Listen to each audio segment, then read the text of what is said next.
여러분 안녕하세요. 여러분과 함께 신앙의 성숙을 꿈꾸는 박대진 전도사입니다. 뉴스를 봤는데 지난 주일에 모의고사가 있었더라고요. 3월 24, 25일이었나? 고1, 2 친구들 모의고사 봤을 텐데 너무너무 고생 많았다는 이야기 먼저 전해드립니다. 여러분들 애쓰고 수고한 그만큼 좋은 결과 있기를 바라고요. 고3 수능 그때까지 여러분 조금만 더 힘내시고 화이팅 하시길 바랄게요. 지난주 영상에서 제가 광고 드렸었죠. 4월 4일 일요일 여러분들 찾아간다 말씀드렸는데 특별히 김남영 담임 목사님께서 같이 함께 가실 거예요. 그러니까 다음 주일에 여러분 꼭 만날 수 있기를 바라고 기대해 봅니다. 오늘은 먼저 수요 퀴즈 문제를 바로 드리도록 할게요. 지난주 아브라함이 누구 영상을 보신 분은 다 푸실 수 있습니다. 문제 드립니다. 하나님이 아브라함에게 고향 땅을 떠나서 이곳으로 가라고 말씀하셨는데요.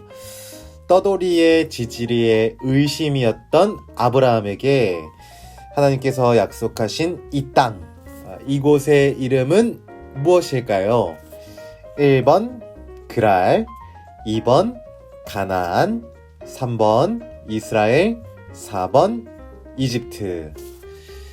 정답을 아시는 분은 오늘까지 저에게 문자 또는 카톡으로 정답 보내주시면 되고요. 오늘이 벌써 3월 마지막 주일이네요. 약속드린 대로 오늘까지 참여해주신 모든 분들께 선물도 같이 보내드리도록 하겠습니다.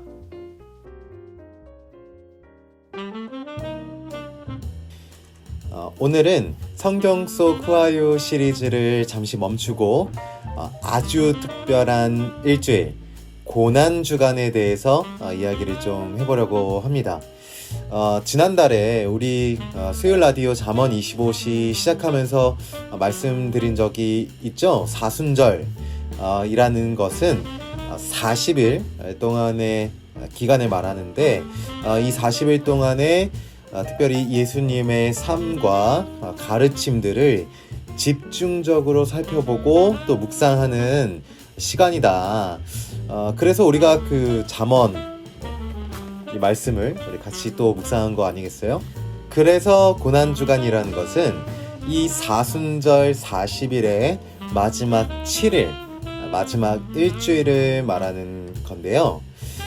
이 7일 안에는 우리가 잘 알고 있는 성찬식이라든지 아니면 예수님 받으신 종교재판, 또 예수님께서 십자가에 달리신 일들 등등이 담겨 있어요. 그 중에서 우리가 꼭 놓치지 말아야 할 네 가지, 다 중요하지만 네 가지를 오늘 좀 소개해 드리려고 합니다. 자, 그러면 지금부터 고난주간, 그것은 무엇인지 또 어떤 일들이 있었는지 하나씩 알아가 볼게요.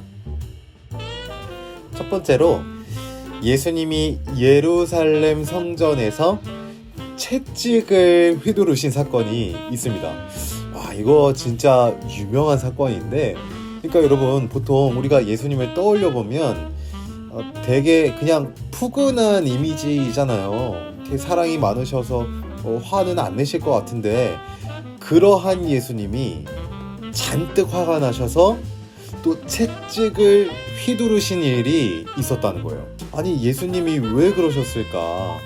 그걸 알려면 예루살렘 성전이 어떤 곳인지를 먼저 알 필요가 있습니다.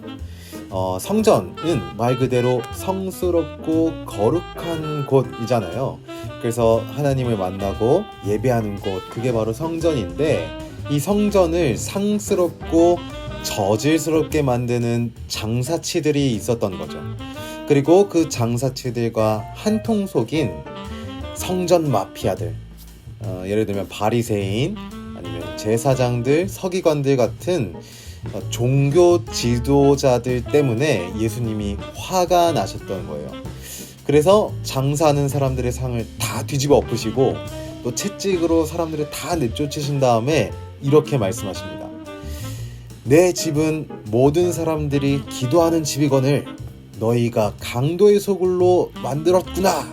많은 사람들이 예수님의 정의로운 행동에 통쾌해했지만 정작 종교 지도자들은 불쾌해했다고 합니다. 그래서 예수님을 없애버려야겠다, 제거해버려야겠다라는 생각을 가지게 됐다고 하는데요.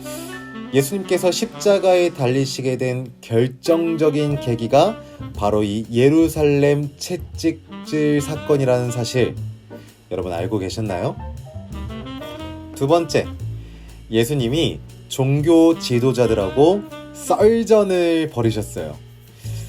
그러니까 예수님의 거침없는 행동에 바짝 약오른 종교 지도자들이 예수님을 넘어뜨리려고 질문을 합니다. 그 중에서도 가장 손에 꼽는 건 가장 큰 계명이 뭐냐는 질문이었어요. 자기들은 종교 지도자니까 내가 하나님 다 안다, 네가 뭘 아냐, 너 모르지? 라는 의도에서 질문을 한 건데, 여러분 헛다리를 짚어도 한참 잘못 짚었죠? 예수님은 하나님의 아들이시잖아요. 그래서 예수님이 혀를 끌끌끌 차면서 대답해 주십니다. 첫 번째는 하나님을 사랑하는 것이고, 두 번째는 너의 이웃을 너의 몸처럼 사랑하는 거야. 이게 성경의 가르침이고 이게 하나님의 뜻이다 이것들아 라고 말씀을 하십니다. 창피를 주려고 했던 질문이었는데 오히려 창피를 당해버린 종교 지도자들이 더욱 화가 났습니다. 그래서 정말 예수님을 없애버려야겠다는 다짐을 다시 한번 하게 되는데요. 행동에서도 밀리고 썰전도 지니까 힘으로 제압하려는 종교 지도자들, 정말 비겁하죠? 마지막 세 번째와 네 번째, 고난주간 안에는 성만찬, 그러니까 최후의 만찬과 또 예수님의 십자가 사형 사건이 담겨 있습니다. 먼저 성만찬, 그러니까 최후의 만찬에 대해서 먼저 좀 알아볼게요. 예수님은 당신의 운명을 감지하고 계셨습니다. 그러니까 종교 지도자들이 자신을 내버려 두지 않고 살해할 거라는 사실을 알고 계셨어요. 그런데 예수님의 제자들을 이렇게 쓱 보니까 안타까우신 거죠. 얘네들 내가 죽으면 당황스러워할 텐데 어떡하지? 내가 죽는 게 끝이 아니고 실패가 아니라는 걸 알려줘야겠다라는 생각을 하시게 됩니다. 그래서 예수님은 어느 날 밤 제자들을 다 불러 모아서 저녁 식사 자리를 마련하셨어요. 거기서 제자들에게 빵을 나누어 주시면서 이런 말씀을 하십니다. 얘들아, 이 빵은 마치 나의 몸과 같단다. 나의 몸이 찢어지고 뜯어지겠지만 사람이 빵을 먹고 살듯이 나의 죽음을 통해 많은 사람들이 생명을 얻을 거란다 라고 하셨어요. 그리고 또 잔에 포도주를 이렇게 부으신 다음에 나눠주시고 말씀하셨어요. 얘들아, 이 포도주는 마치 나의 피와 같단다. 내 피가 포도주처럼 쏟아지겠지만 내 죽음은 너희를 위한 하나님의 새로운 약속이란다 라고 얘기하셨습니다. 제자들은 처음에 이게 무슨 말씀이시지? 알지 못했어요. 그러다가 예수님은 결국 잡혀가셨고 끝내 십자가에 매달리셔서 빵과 포도주처럼 뜯겨나가시고 쏟아지게 되셨는데요.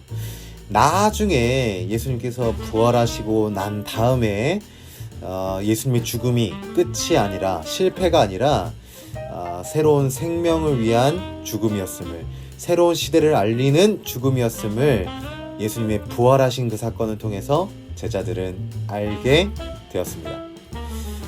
예수님의 성만찬과 십자가, 우리가 절대 잊어서는 안 되겠죠? 자, 이제 결론입니다. 오늘은 특별히 사순절의 마지막 7일 고난주간에 대해서 우리 함께 알아봤습니다. 이 고난주간이라는 것은 타임테이블처럼 예수님의 예루살렘 입성서부터 십자가 죽음까지 일련의 사건들을 쭉 살펴보고 묵상할 수 있는 시간과 기간인데요. 여러분 다들 바쁘시겠지만 이번 한 주만큼은 조금 더 적극적으로 예수님의 삶과 가르침에 대해서 함께 묵상하고 살피는 시간 가졌으면 좋겠습니다. 특별히 모든 생명을 위한 죽음, 하나님 나라라는 새로운 시대를 알리는 죽음이었던 그 예수님의 삶을 또 십자가를 함께 깊이 있게 묵상할 수 있었으면 좋겠습니다. 다음 주는 청소년부 유튜브 컨텐츠 영상은 따로 없고요. 11시 대예배를 통해서 부활주일 예배를 함께 드리니까 기억해 주시고 4월 4일 주일 신방 있다는 것도 다시 한번 기억해 주시면 좋겠습니다. 한 주 건강하시고요. 신앙의 성장과 성숙을 이루는 시간들 되시기를 진심으로 바라고 소망하고 기도합니다.